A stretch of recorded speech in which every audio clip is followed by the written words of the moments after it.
Morning students, welcome to अंतरिक्ष academy. आज हम केमिस्ट्री के एक टॉपिक पढ़ेंगे जिसका नाम है बेसिक ऑफ ऑर्गेनिक केमिस्ट्री। यहाँ पे देखेंगे ऑर्गेनिक केमिस्ट्री में क्या होता है। पहले देखेंगे ऑर्गेनिक केमिस्ट्री क्या होता है।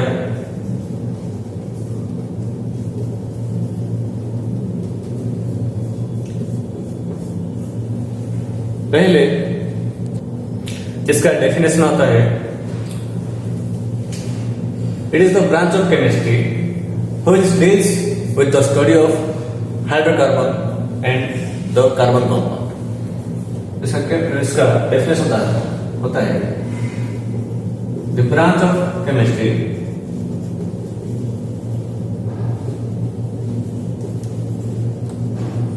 व्हिच डील्स विद द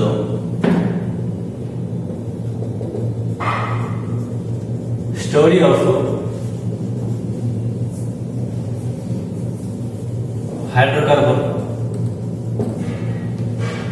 ये होता है हमारा ऑर्गेनिक केमिस्ट्री का डेफिनेशन। पहले डेफिनेशन था ऑर्गेनिक केमिस्ट्री का, तो क्या होता था, ऑर्गेनिक कंपाउंड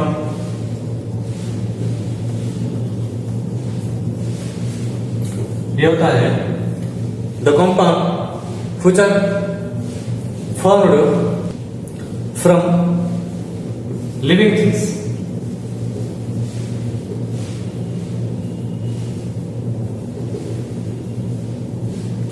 लिविंग थिंग्स से जो जो कंपाउंड्स क्रिएट होता है उसे ऑर्गेनिक कंपाउंड कहते हैं।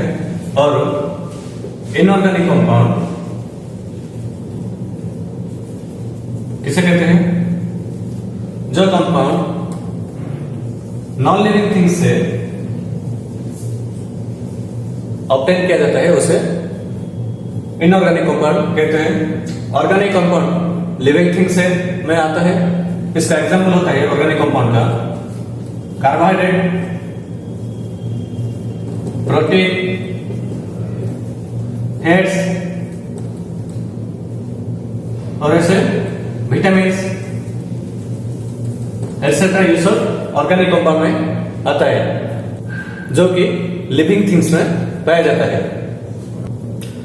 पहले केमिस्ट ने बोले थे कि ये सब organic compound prepared only living things में ही होता है और उसे हमें ऑर्गेनिक कंपाउंड को लेबोरेटरी में प्रिपेयर नहीं कर पाते थे। जैसे कि नॉन लिविंग थिंग्स में इनऑर्गेनिक कंपाउंड हम प्रिपेयर कर पाते हैं लेबोरेटरी में, और हमारा ऑर्गेनिक कंपाउंड्स लिविंग थिंग्स में ही बनता है और उसे हमें लेबोरेटरी में प्रिपेयर नहीं कर पाते थे। ये बात गलत था बाद में। और कुछ केमिस्ट्स ने बोले थे ये कि हमारा ऑर्गेनिक कंपाउंड सिंथेसाइज और प्रिपेयर करने के लिए प्लांट और एनिमल्स में कुछ मिस्टीरियस फोर्स होता था जिसको हमें वाइटल फोर्स कहते हैं। और इसके साथ एक थ्योरी आया था जिसका नाम है वाइटल फोर्स थ्योरी। ये वाइटल फोर्स थ्योरी बेर्जेलिस ने दिए थे तकरीबन 1815 में दिए थे। 1815 में दिए थे जो कि वाइटल फोर्स थ्योरी किसने दिए थे, बेर्जेलिस ने, जिन्होंने स्वीडन की केमिस्ट थे। उन्होंने वाइटल फोर्स थ्योरी दिए थे बेर्जेलिस ने। उसके बाद ये वाइटल फोर्स थ्योरी गलत साबित हुआ था। जैसे कि केमिस्ट ने बोले थे कि ये ऑर्गेनिक कंपाउंड्स अब लेबोरेटरी में प्रिपेयर नहीं किया जा सकता, पर यह बाद में लेबोरेटरी में भी किया गया है। जैसे कि एक केमिस्ट आए थे 1821 तकरीबन, फ्रेडरिक हॉलर, जिन्होंने एक्सीडेंटली एक ऑर्गेनिक कंपाउंड लेबोरेटरी में प्रिपेयर किए थे एमोनियम सियानाइड लेके।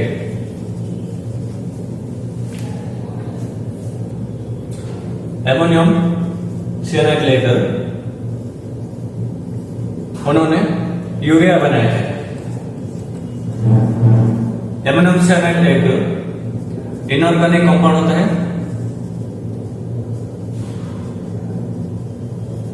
और यूरिया एक ऑर्गेनिक कंपाउंड होता है। उनका रिएक्शन था फ्रेडरिक हॉलर के एमोनियम सियानाइड, जिसका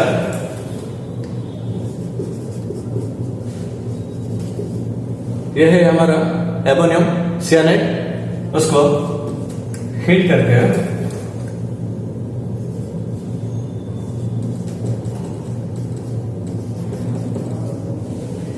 यूरिया प्रिपेयर किए थे, जो कि एक ऑर्गेनिक कंपाउंड है, जो कि हमारा वाइटल फोर्स थ्योरी गलत साबित हुआ।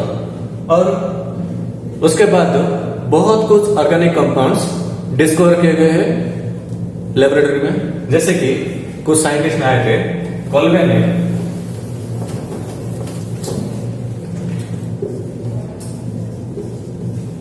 आए थे, उन्होंने लेबोरेटरी में एसिटिक एसिड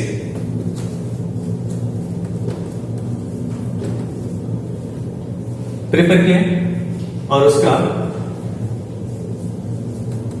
फॉर्मूला आता है CH3COOH, एसिटिक एसिड। उसके बाद और केमिस्ट आए थे, हेनल ने, उन्होंने हमारा इथाइल अल्कोहल लेबोरेटरी में प्रिपेयर किए थे, जिसका फॉर्मूला आता है C2H। और उसके बाद मीथेन प्रिपेयर हुआ, जिसका हमें CH4 बोलते हैं, और ये हमारा बैथलेट ने किए थे।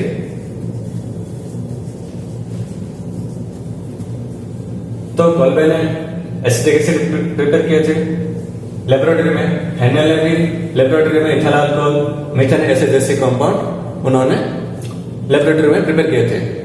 तो पहले कहा गया था कि हम सब ऑर्गेनिक कंपाउंड्स को लेबोरेटरी में प्रिपेयर नहीं कर पाते, पर यह सब प्रिपेयर हो गया और वो वाइटल फोर्स थ्योरी हमारा गलत साबित हो गया। वाइटल फोर्स थ्योरी ये हमारा गलत साबित हो गया। और देखेंगे हम ऑर्गेनिक केमिस्ट्री के अब मॉडर्न डेफिनेशन देखेंगे क्या होता है। वो कहा गया था कि the organic chemistry is the chemistry of compound of carbon. Organic chemistry is the chemistry of carbon compound. ये हमारा गलत हो गया था, क्योंकि जो भी कंपाउंड में अगर कार्बन है तो उसे हमें ऑर्गेनिक कंपाउंड नहीं कह सकते। जैसे कि हम देखेंगे कार्बन मोनोऑक्साइड होता है, कार्बन डाइऑक्साइड होता है, कैल्शियम कार्बोनेट होता है, ये सब हमारा इनऑर्गेनिक कंपाउंड होता है। कार्बन, इसमें कार्बन मोनोऑक्साइड में कार्बन होता है, फिर भी हम उसे ऑर्गेनिक कंपाउंड में नहीं ले सकते। कार्बन डाइऑक्साइड है, यहां पर भी कार्बन है, तो इसे भी हम ऑर्गेनिक कंपाउंड में नहीं ले पाएंगे। यहां पर भी कैल्शियम कार्बोनेट में कार्बन है, वैसे भी हम ऑर्गेनिक कंपाउंड में नहीं ले सकते। जैसे कि इसलिए वो कार्बन कंपाउंड्स ये सब होता है, फिर भी उसे हम इनऑर्गेनिक कंपाउंड होता है, ये सब inorganic compound.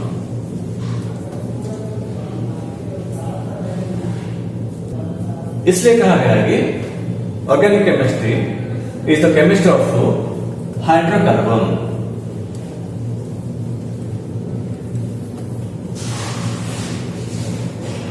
And their derivative. Hydrocarbon क्या होता है? हाइड्रोकार्बन हमारा होता है, हाइड्रोकार्बन मतलब it is the combination of two element hydrogen and carbon. उसका कुछ एग्जाम्पल होता है हमारा अल्केन होता है, अल्किन होता है, अल्काइन होता है, जिसमें कि सिर्फ कार्बन एंड हाइड्रोजन ही होता है। जैसे कि हम लेंगे मीथेन लेंगे, मीथेन ये होता है हमारा मीथेन CH4, इसमें कार्बन होता है और हाइड्रोजन होता है, इसलिए हमने उसे हाइड्रोकार्बन बोलते हैं, जो कि हमारा एक ऑर्गेनिक कंपाउंड्स होता है। अब हम देखेंगे ऑर्गेनिक कंपाउंड्स के एप्लीकेशन।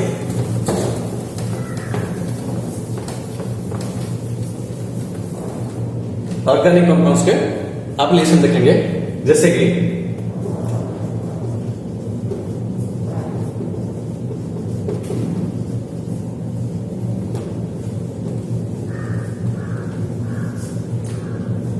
पहला आता है हमारा फूड।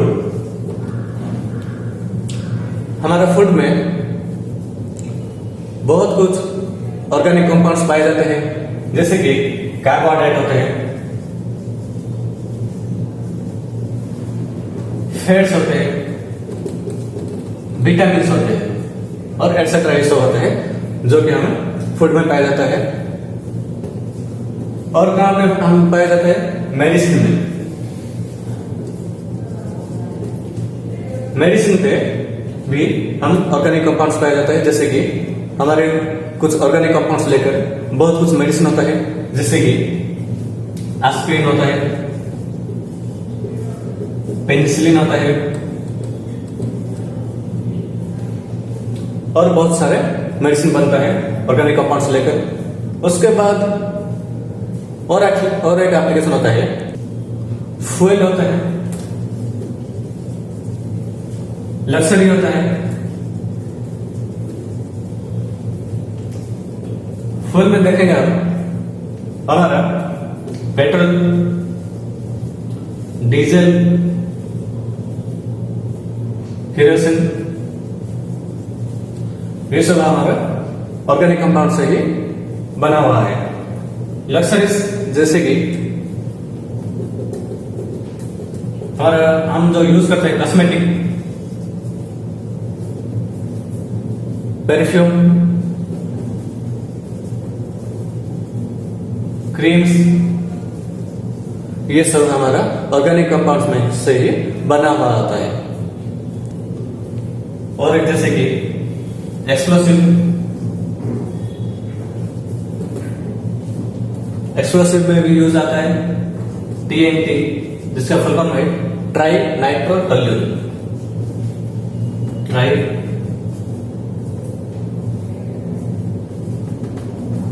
नाइट्रो टोल्यून होता है।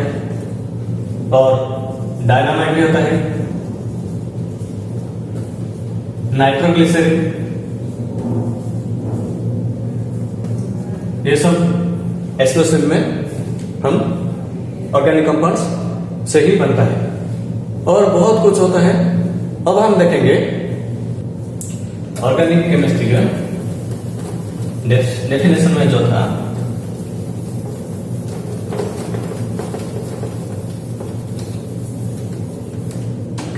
Carbon is the most essential part. Organic chemistry में कार्बन मोस्ट एसेंशियल पार्ट होता है।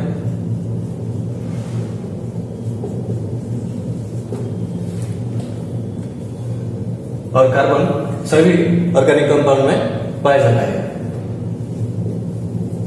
All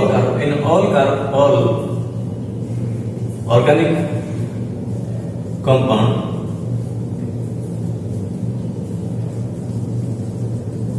carbon is present. सभी ऑर्गेनिक कंपाउंड में कार्बन प्रेजेंट होते हैं। और कार्बन की एटॉमिक नंबर होता है 6 होता है। एटॉमिक नंबर ऑफ कार्बन 6 होता है। और इसका कार्बन की इलेक्ट्रॉनिक कॉन्फ़िगरेशन होता है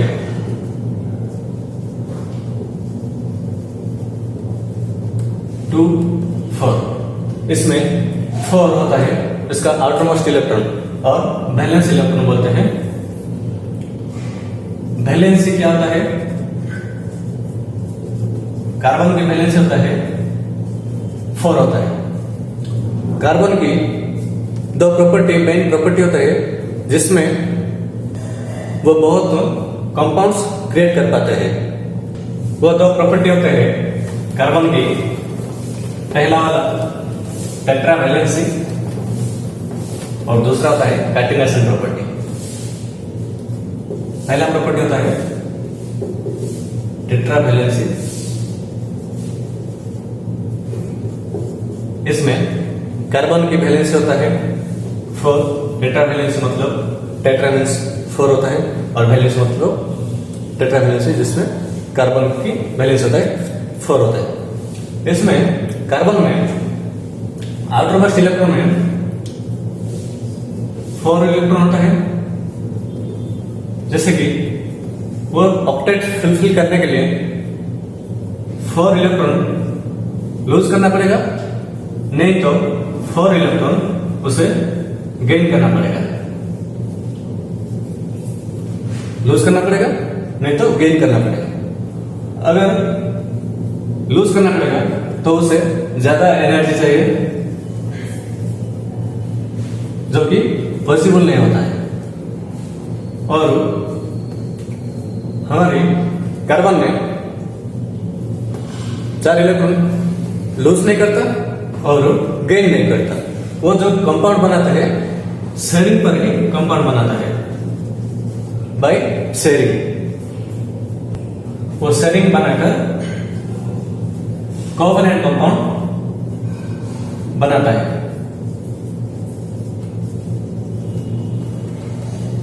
और उसे हमें म्यूचुअल शेयरिंग भी बोल सकते हैं। एक कार्बन 4 इलेक्ट्रॉन लूज नहीं करता और गेन भी नहीं करता। ये कैसे कंपाउंड नए नए कंपाउंड बनाता है? वो शेयरिंग करके न्यू न्यू कोवेलेंट कंपाउंड बनाते हैं। जैसे कि हमारी एक एग्जांपल लेंगे, मीथेन लेंगे। मीथेन में कार्बन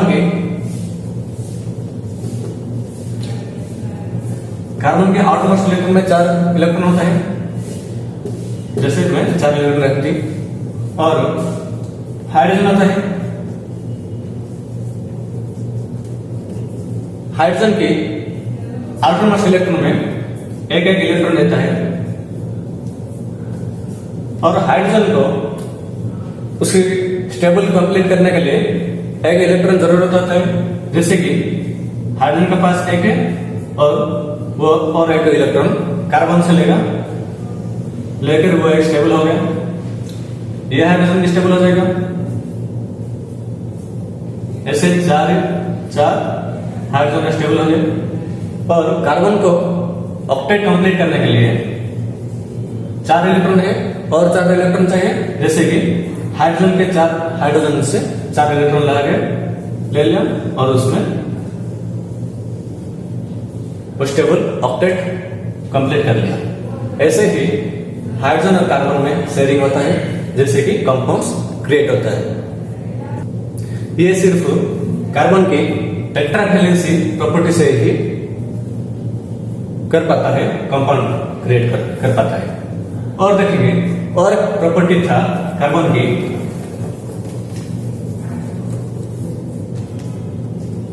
कैटिनेशन।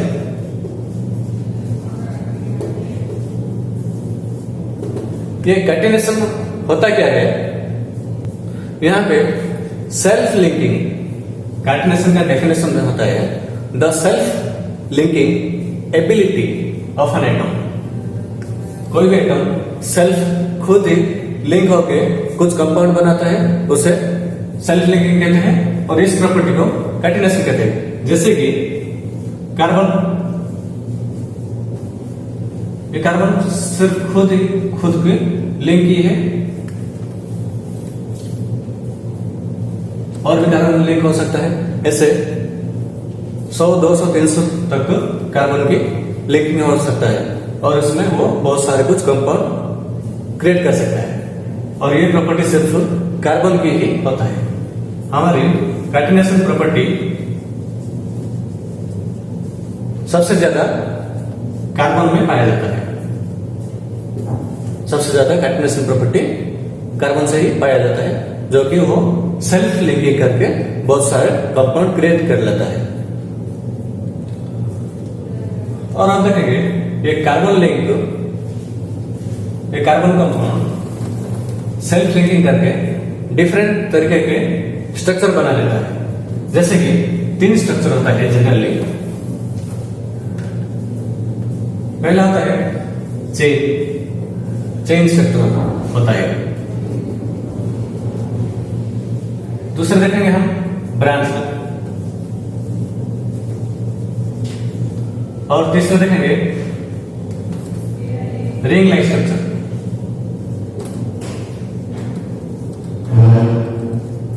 चेन स्ट्रक्चर में कैसे होता है, वो कार्बन कार्बन में एक स्ट्रेट लाइन की तरह लिंक होता है। ये हो गया हमारा चेन स्ट्रक्चर, एक लाइन में ही रहता है। जैसे कि ब्रांच स्ट्रक्चर कैसा होता है, इसमें कार्बन कार्बन में और एक कार्बन में क्या होता है, उसका ब्रांच निकल आता है। ये कार्बन की एक ब्रांच होता है, ये ब्रांच स्ट्रक्चर होता है। और अब देखेंगे रिंग लाइक स्ट्रक्चर कैसा होता है। जैसे कि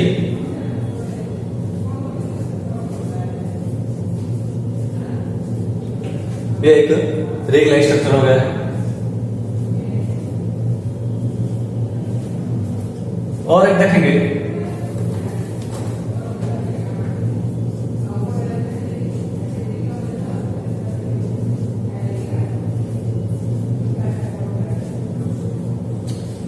ये एक रिंग लाइक स्ट्रक्चर हो गया, साइक्लिक पेयर हो गया।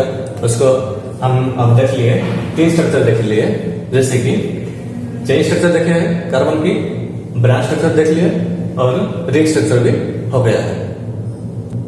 ये था हमारा कार्बन की सेल्फ लिंकिंग कौन सी स्ट्रक्चर बनाता है। और अब हम देखेंगे कुछ नेमिंग देखेंगे, जैसे कि हाइड्रोकार्बन के, और ये सबको याद रखना जरूरी है।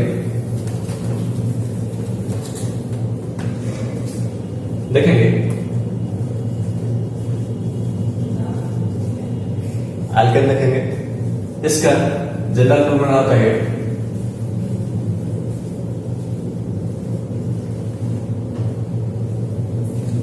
CnH2n + 1 2 3 आता है।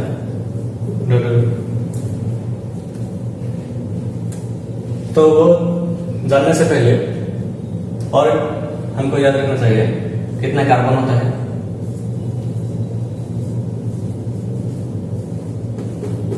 जैसे कि अगर कुछ प्रीफिक्स होता है, अगर एक कार्बन है तो मीथ बोलेंगे, अगर 2 कार्बन होता है तो ईथ बोलेंगे, प्रोप बोलेंगे, 3 कार्बन है तो,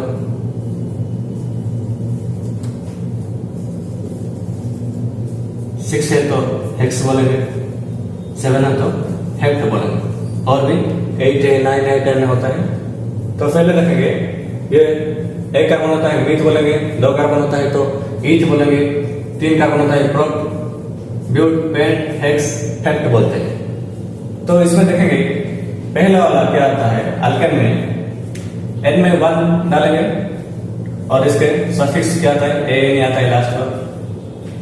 N पे 1 लेने से C1 H2 N के साथ मल्टीप्लाई हुआ है, N हम वहां पे 1 ले लें, +2 हुआ है, जिसका हम C1H4 लिख सकते हैं। 2 × 1 = 2 + 4, वो एक नया लिखने से भी चलेगा। और इसका नाम होता है CH4, जिसका नाम है, इस कंपाउंड में कितने कार्बन होता है, एक कार्बन होता है मीथ, एक कार्बन है तो मीथ लेते हैं और अल्केन की जनरल फॉर्मूला डालकर बनाए तो लास्ट में A आता है, ये इसका नाम है CH4 का मीथेन होता है। और दूसरे देखेंगे 2 डालेंगे, C2 होता है H2, 2 मल्टीप्लाई 2 प्लस 2 आता है। इसमें C2H6 होता है। जैसे कि 2 कार्बन है इस कंपाउंड में है तो उसका नाम होता है, अगर 2 है तो ईथ होता है। और यह हम अल्केन की जनरल फॉर्मूला डाल के बनाए हैं तो उसका नाम एन होता है, इथेन। पहला आया था मीथेन, इथेन, तो इसे सक्सेसिव क्या आएगा, मीथेन के बाद इथेन आया है, नेक्स्ट प्रोपेन आएगा, ब्यूटेन आएगा, उसके बाद पेंटेन आएगा। ऐसे हमारा कंपाउंड्स आता है। जबकि तो इसी तरह से n की वैल्यू 2 डालेंगे, 3 डालेंगे, 4 डालेंगे, 5 डालकर उसका देखेंगे कितना कार्बन होता है और उसे ही नेमिंग करते हैं। उसके बाद ये तो अल्केन गया था और कब हम अल्किन अल्काइन भी देखेंगे। तो फिर आज का क्लास इतना ही रहने दो। तो फिर अगर कुछ भी डाउट है तो वो सब कमेंट सेक्शन में बताइए। तो ऐसा क्लास में थैंक यू।